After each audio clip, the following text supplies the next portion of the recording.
हर खबर पर होगी आपकी पकड़। डाउनलोड कीजिए एबीपी लाइव ऐप। और आइए सीधे आपको लेकर चलते हैं देश का हेल्थ बुलेटिन। आदेश पारित किया है कि वे विदेशी नागरिक जो कोविड-19 की वजह से भारत में फंसे हुए हैं और जिनका वीजा एक्सपायर हो गया है या होने वाला है, उनके आवेदन देने पर वीजा की अवधि 3 मई 2020 तक निःशुल्क बढ़ाई जाएगी और उन पर किसी तरह की ओवरस्टे पेनल्टी भी नहीं लगाई जाएगी। अगर विदेशी नागरिकों को ओवरस्टे की वजह से एग्जिट परमिट की आवश्यकता है तो वे 3 मई 2020 तक आवेदन दे सकते हैं। ये एग्जिट परमिट भी उन्हें निःशुल्क दिया जाएगा और 17/5/2020 तक का ग्रेस पीरियड भी दिया जाएगा। यह भारत सरकार द्वारा लॉकडाउन की वजह से फंसे हुए सभी विदेशी नागरिकों के लिए एक सद्भावना का संकेत है। जहां तक आवश्यक वस्तुओं और सेवाओं की स्थिति है, वो संतोषजनक है। लोगों की समस्याओं का निदान करने के लिए सभी राज्य सरकारों और केंद्र शासित प्रदेशों ने कंट्रोल रूम और हेल्पलाइंस स्थापित कर दिए हैं। सभी राज्यों ने आपदा प्रबंधन के लिए स्टेट इमरजेंसी ऑपरेशन सेंटर्स और डिस्ट्रिक्ट इमरजेंसी ऑपरेशन सेंटर्स को भी क्रियान्वित किया है। इनकी डिटेल्स भी गृह मंत्रालय की वेबसाइट पर उपलब्ध हैं। श्रम एवं रोजगार मंत्रालय ने भी संपूर्ण देश में मजदूरों के लिए 20 शिकायत केंद्र स्थापित किए हैं। गृह मंत्रालय का कंट्रोल रूम भी 24/7 अपनी सेवाएं प्रदान कर रहा है। हमारी नई टोल फ्री हेल्पलाइंस 1930 और 1944 पर भी लोगों की समस्याओं का निदान किया जा रहा है। इसके अलावा आज देश के 29 राज्यों और केंद्र शासित प्रदेशों में सिंगल इमरजेंसी रिस्पांस नंबर 112 अपनी सेवाएं प्रदान कर रहा है। इस नंबर से कोई भी पीड़ित व्यक्ति पुलिस, अग्निशमन या एम्बुलेंस सेवा के लिए संपर्क कर सकता है। इस सेवा को आप 112 इंडिया मोबाइल ऐप द्वारा भी इस्तेमाल कर सकते हैं। ये आपातकालीन सेवा लोकेशन बेस्ड ट्रैकिंग या जीपीएस की मदद से पीड़ित व्यक्ति की लोकेशन को ट्रैक करते हुए अतिशीघ्र सेवा प्रदान कर सकती है। कोविड-19 के दौरान लॉकडाउन में, आपातकालीन स्थिति में, इमरजेंसी में लोगों ने इस प्रणाली का काफी उपयोग किया है। गर्भवती महिलाओं ने, बुजुर्गों ने, दिव्यांगजनों ने 112 का इस्तेमाल करते हुए सहायता पाई है। कोविड संबंधी कॉल्स को भी 112 अपनी सेवाएं दे रहा है। हमारी आशा ये है कि इन सब सेवाओं के द्वारा लॉकडाउन पीरियड में हम आपकी समस्याओं को सुलझा पाएंगे। धन्यवाद। Health ministry.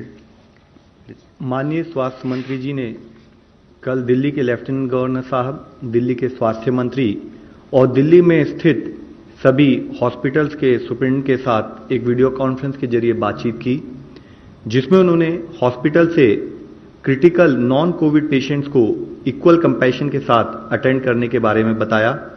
उन्होंने कहा कि हॉस्पिटल्स को वॉलंटरी ब्लड डोनर्स को बढ़ावा देते हुए ट्रांसफ्यूजन के लिए सफिशिएंट ब्लड स्टॉक बनाए रखना चाहिए। इसी तरीके से इंडियन रेड क्रॉस सोसाइटी की मदद से किए जाने वाले मोबाइल ब्लड कलेक्शन सर्विसेज का भी उपयोग करना चाहिए।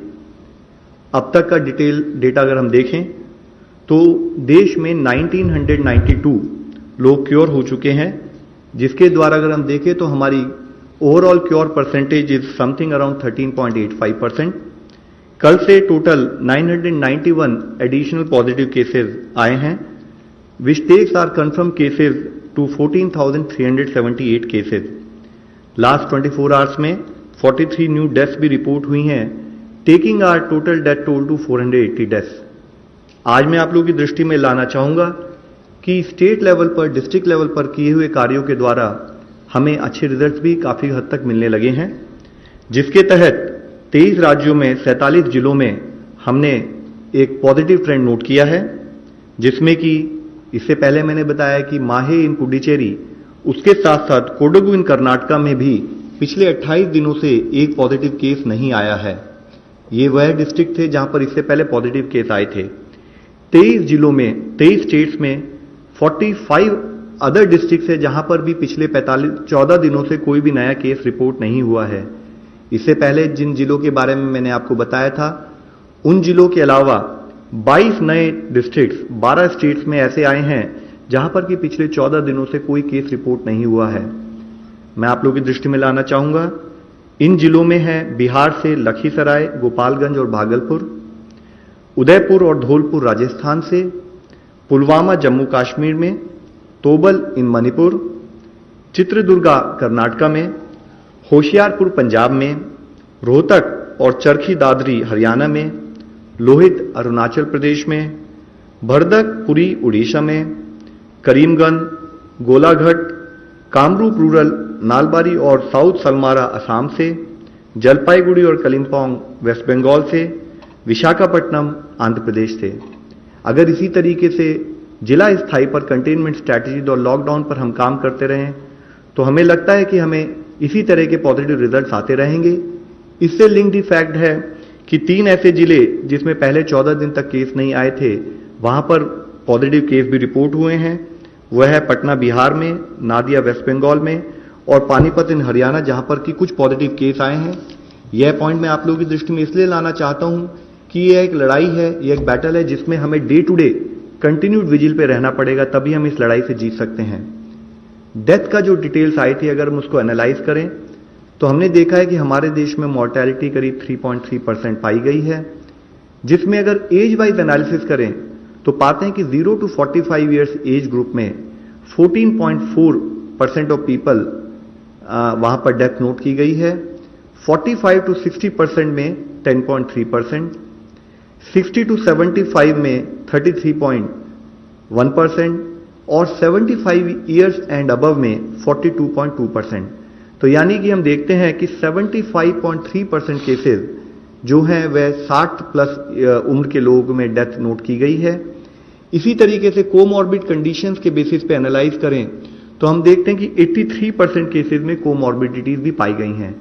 यह मैं आप लोगों की दृष्टि में इसलिए लाना चाहता हूं क्योंकि इससे पता लगता है कि एल्डरली पीपल और पीपल विद कोमॉर्बिडिटीज वह हाई रिस्क केसेस में आते हैं।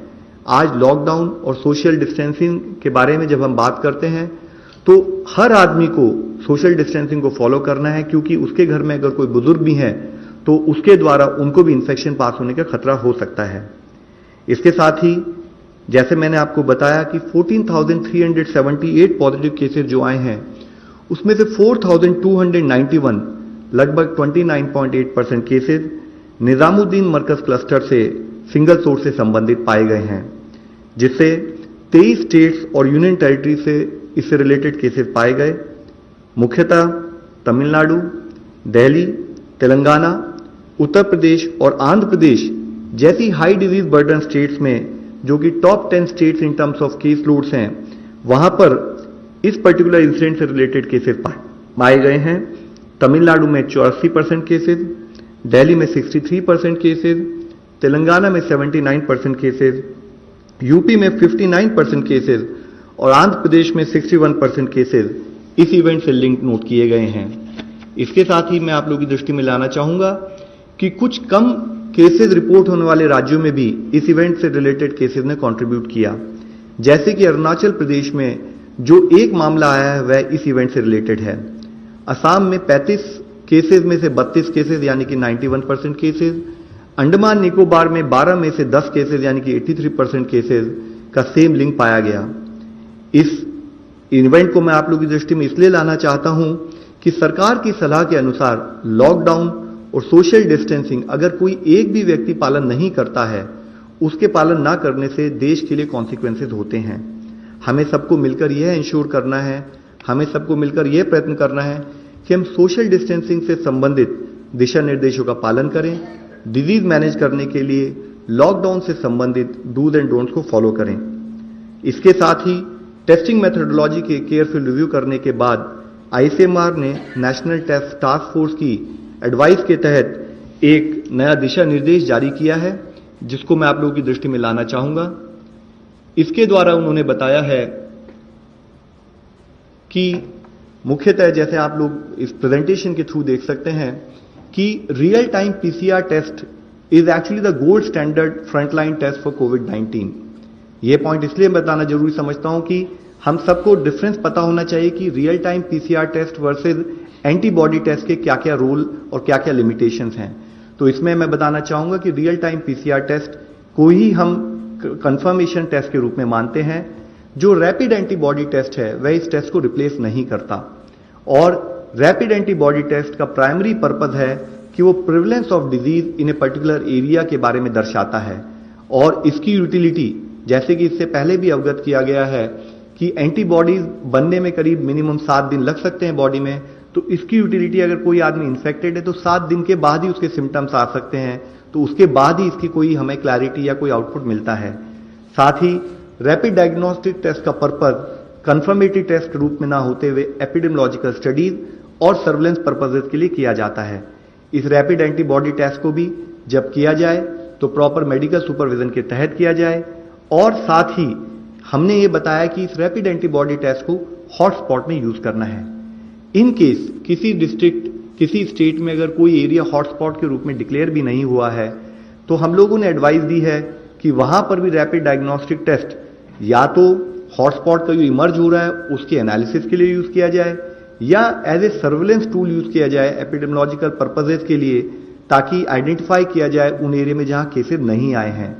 इसके साथ ही एक बहुत मुख्य इशू यह है कि रैपिड डायग्नोस्टिक टेस्ट वो सर्वेलेंस पर्पस से और एपिडेमियोलॉजिकल पर्पस से जो डेटा हमारे सामने प्रस्तुत करता है, उसके तहत अगर हमारे को कोई पॉजिटिव केस मिले तो उससे रिलेटेड हमें कॉन्टैक्ट ट्रेसिंग और फॉलोअप के लिए जरूरी है कि वह टेस्ट की डिटेल भी ऑनलाइन पद्धति से स्टेट लेवल पर, डिस्ट्रिक्ट लेवल पर और साथ ही नेशनल लेवल पर पहुंचे, जिसके तहत हमने आदेश ये दिए हैं कि जो भी रैपिड डायग्नोस्टिक टेस्ट करें वह भी covid19cc.nic.in/ICMR इस पोर्टल पर अपने आप को रजिस्टर करके उसके बाद ही इन टेस्ट का इस्तेमाल करें, ताकि इसके द्वारा मिली हुई इंफॉर्मेशन को हम इस्तेमाल कर सकें।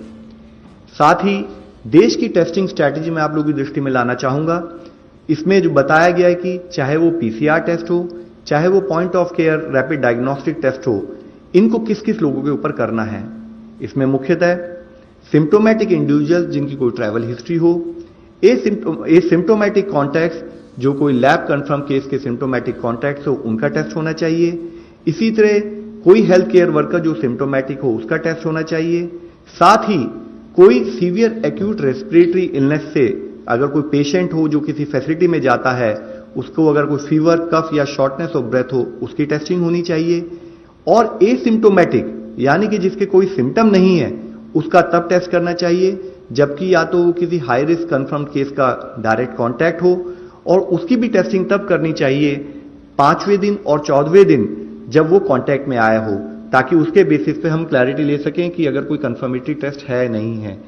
इसके साथ ही अगर एक एल्गोरिथम के रूप में हम देखें कि एडिशनल अगर कोई हॉटस्पॉट एरिया में हम कोई टेस्टिंग करते हैं तो हमारा प्रयत्न ये होगा कि हॉटस्पॉट एरिया में भी जो किसी की अगर फीवर, कोल्ड और कफ के सिम्टम्स हों, तो अगर 7 दिन से पहले अगर उस आदमी को ऐसे सिम्टम हो तो हम आरटी-पीसीआर टेस्ट के द्वारा उसको आइडेंटिफाई करें।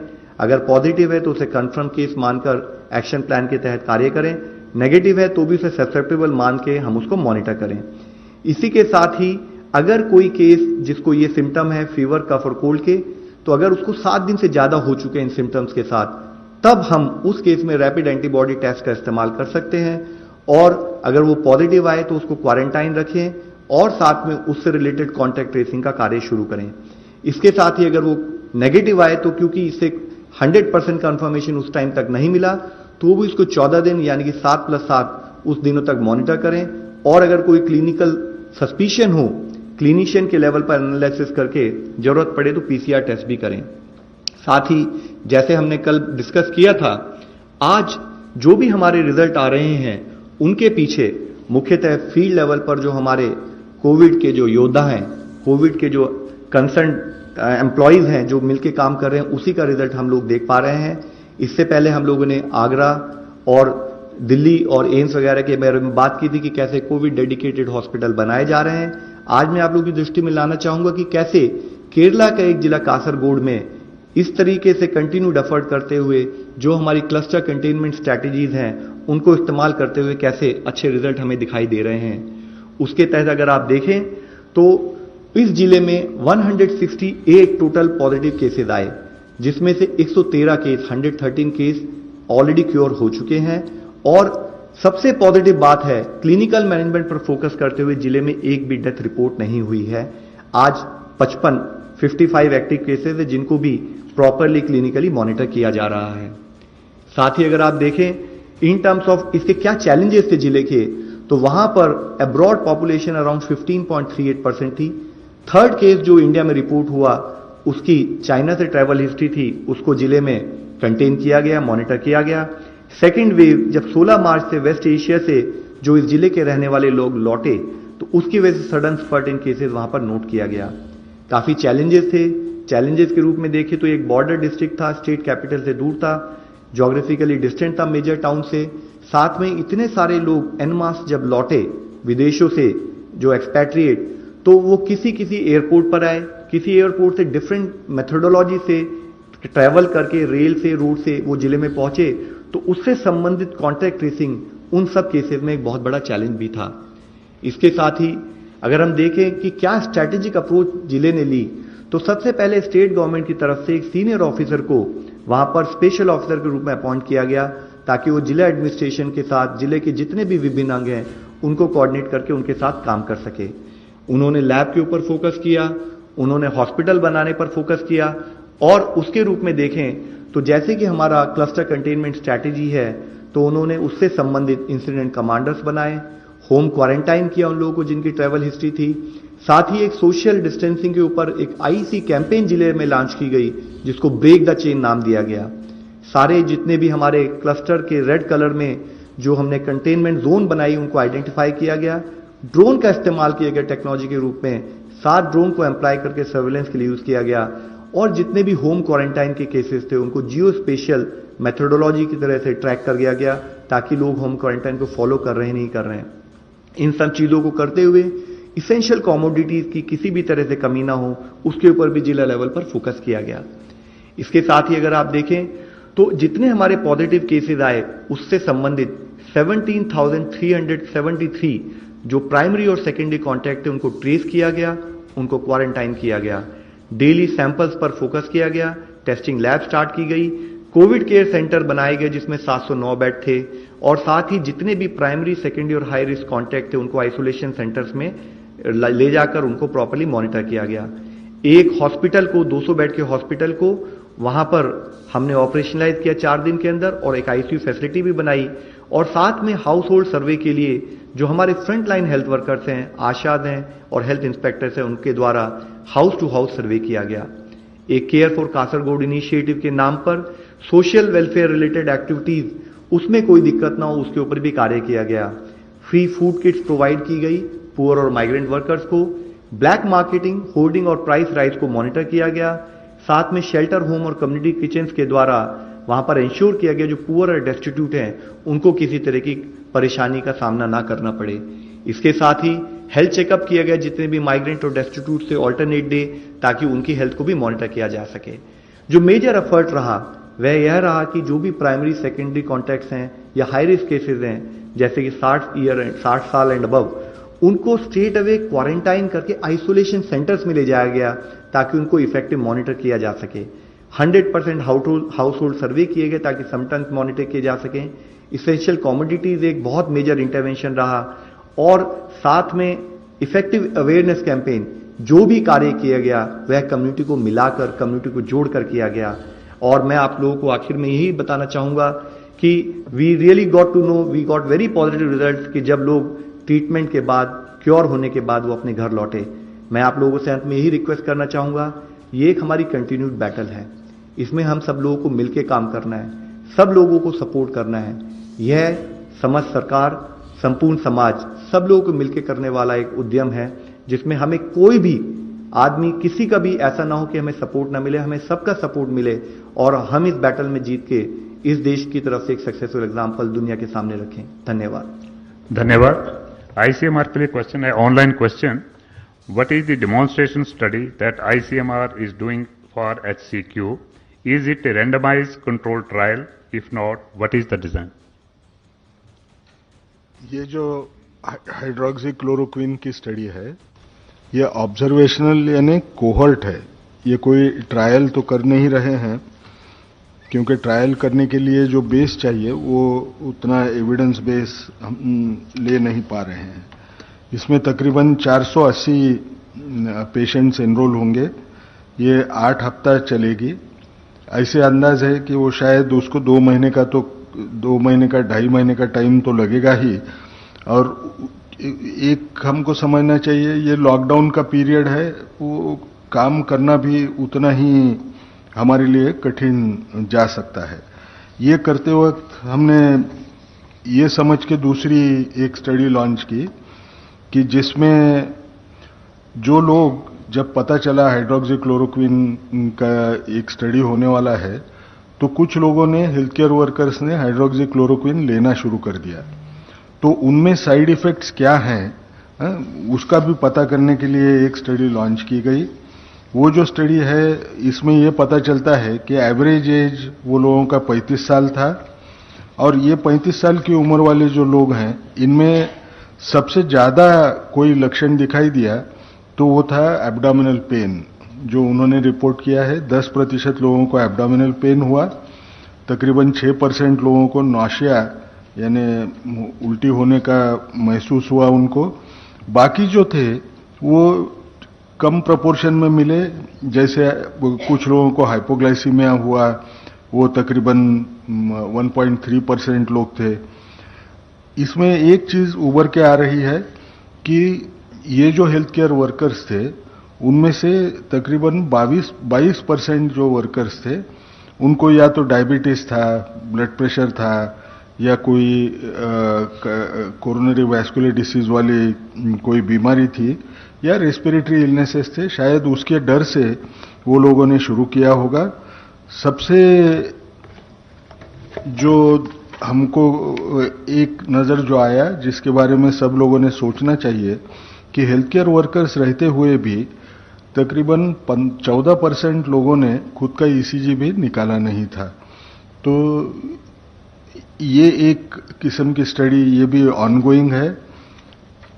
एम्स में दोनों क्लोरोक्विन के स्टडीज हो रहे हैं, जिसमें प्रोफिलैक्टिक भी वो देख रहे हैं और थेराप्यूटिक इम्पैक्ट भी देखने की वो कोशिश हो रही है। सब में एक समझना बहुत जरूरी है कि आज के तौर पे डर के मारे हेल्थ केयर वर्कर्स कई साइट पे सारे के सारे ये दवा लेने की कोशिश कर रहे हैं। कुछ साइट्स ऐसे हैं जहां दवा लेने की फ्रीक्वेंसी कम है, और उसका असर स्टडी डिजाइन पे होता है। हम लोगों को स्टडी करने के लिए दोनों होमोजेनियस पॉपुलेशन वहां जो मिलना है, वो हमको मिलने में थोड़ी सी दिक्कत आ रही है। Sneha, CNN news. I'm Sneha from CNN. My question, one to Dr. Ganga Khetkar and the second one to Mr. Love Agarwal. तो जानिए आपने देश की सेहत कोरोना के इस महामारी वाले काल में, और बड़ी बात यह कि देखिए बेहतर नतीजे दिखने शुरू हो गए हैं। 47 जिले ऐसे जहां पिछले 28 दिन से कोई कोरोना पॉजिटिव केस नहीं आया है। 45 दूसरे जिले ऐसे जहां पिछले 14 दिन से कोई कोरोना पॉजिटिव केस नहीं आया है, और साथ ही 22 जिले 12 राज्यों के ऐसे जहां 14 दिन से कोई नया केस सामने नहीं निकलकर आया है। तो ये क्या माना जाए कि कोरोना के खिलाफ जो जंग है, उसमें पहला पड़ाव जो है, वहां पर भारत जीत हासिल करता हुआ नजर आ रहा है?